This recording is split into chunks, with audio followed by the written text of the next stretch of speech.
I guess it's going beautifully, right? Okay, it's another episode on the Act of God's Captive into Call of the Captive's Diary, episode 31, season 5, written by Precious Chinwe Obialor-Ukazim. So, thanks for the responses I got, but I guess we'll get to know at the end of today's episode how it all went. All right, so let's get to it. Sarita, I love you too, he said, standing up to face her and looking her straight in the eyes. Then why are you making it hard? Why are you holding back? She asked, softening up again. It's because I don't want something temporal. I want more than just a relationship. I had always wanted to be able to say I love you to only one girl in my entire life and stick with that one girl forever. And that's you. I want a future with you, but I feel we would need to take our time to communicate openly and honestly, not just about our feelings, but about our goals, and see where it takes us. He told her. Sarita's expression turned thoughtful. So what do you want me to do now? She asked. I'm willing to do anything to make it happen. She told him, and Junior nodded, feeling a sense of relief. Thank you for your understanding, Sarita. I just need us to take things slow. We need some time to think about what we really want and figure out if our goals are compatible in the long run. He replied, and her eyes searched his face. Okay, I understand if you still need some time, but for me, I'm ready to make adjustments well necessary. Take all the time you need, but can I ask you something? She requested. Of course, Junior replied. Do you think our differences in opinion on marriage and career goals is something we can work through, or are they a deal breaker for you? Sarita asked, her voice genuine, and Junior thought about it for a moment before responding. Honestly, I'm not sure yet, but I do know that I care about you a lot and I want to explore the possibility of something more. I just need some time to think about it and figure out what works for both of us. He replied, and Sarita leaned in, her voice taking on a more serious tone. One more thing. What are your deal breakers? What would make you walk away from this? She asked, looking him straight in the eyes, and Junior thought about it again for a moment before responding because she was being very direct in her questions, and any rash response could turn her off forever. I think if we can't communicate honestly with each other and come to an agreement, that's a big one for me. And if our long term goals are completely incompatible, that could be a problem too. He replied, and Sarita nodded her head with understanding. It's okay for me. It's about trust and respect. If those things are missing, I don't think I'll work out. It would work out. It would work out. But like I said, I'll give you all the time to think through. And when you're ready for us to talk, I'll be open for the discussion. She told him, and Junior smiled in response, feeling a sense of relief. Okay, so we're on the same page now, right? We'll take things slow, communicate openly, and focus on each other, right? He asked, feeling a sense of connection with Sarita, and she nodded calmly. Thank you, Sarita. I promise I'll respect you and you'll not have to find it difficult to trust me because I'll be very open and honest with you, okay? He assured her and she was just nodding in agreement to everything he said. As they sat back there to talk about other things, Junior felt a sense of hope and excitement.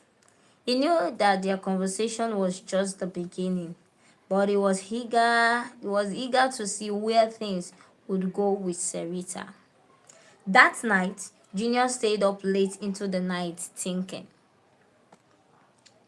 I thought she would be as excited about us getting married early as much as she wanted us to start dating. But no, she's not. She's just interested in the relationship. If only she can agree to getting married early and also support my calling as much as I am willing to support her career, then we can start dating, he thought silently to himself. He picked up his phone to type a message to his father, but on a second thought, he paused and gently rubbed his fingers across the screen thoughtfully as he contemplated whether to still go ahead and drop the message for him or hold on and wait to see how things will unfold between him and Sarita first before informing his father. He dropped the phone, but after some seconds, he picked it up again and wrote his father a very brief message. Dad, is it okay if I have a girlfriend now? The WhatsApp text read, but his father was not online. He knew he would reply once he sees the text and he anticipated his response, ready to spill everything and knowing that his father would definitely ask questions as he would want to know who the girl is and all the details. As he lay in bed, his mind racing with thoughts of Sarita and their conversation earlier that day. He couldn't shake off the feeling that their goals and dreams might not be entirely aligned. As a model, Sarita was likely to have a busy and demanding career, and her desire to focus on her profession before settling down for marriage was understandable. But for him, who wanted to get married in his early 20s and start a family, this timeline posed a significant challenge.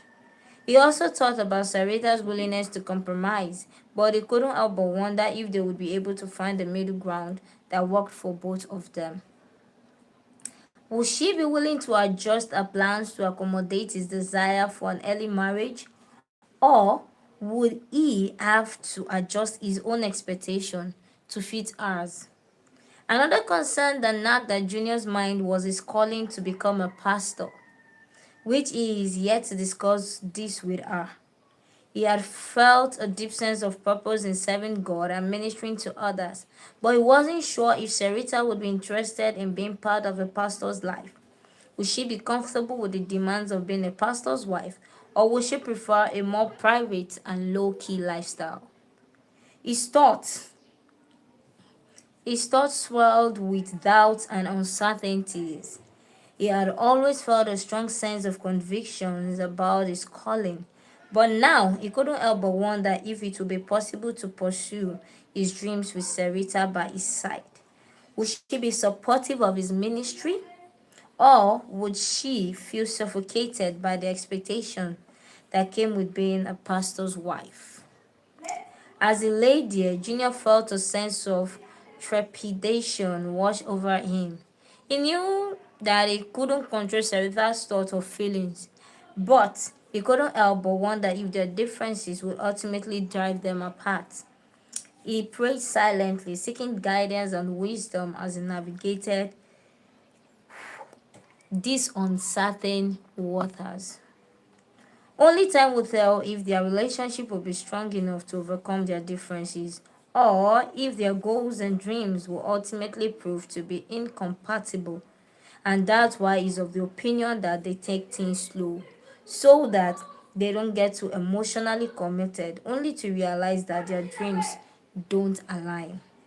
He wasn't ready to experience the heartbreak that will follow. You don't want to chop breakfast. I guess Junior actually has a lot of points. Like, his reasons are valid, his points are justified. We can say that. And it's actually right for them to take things slow because it is now, I don't know. But thank God he's ready to spill out to his father for him to know.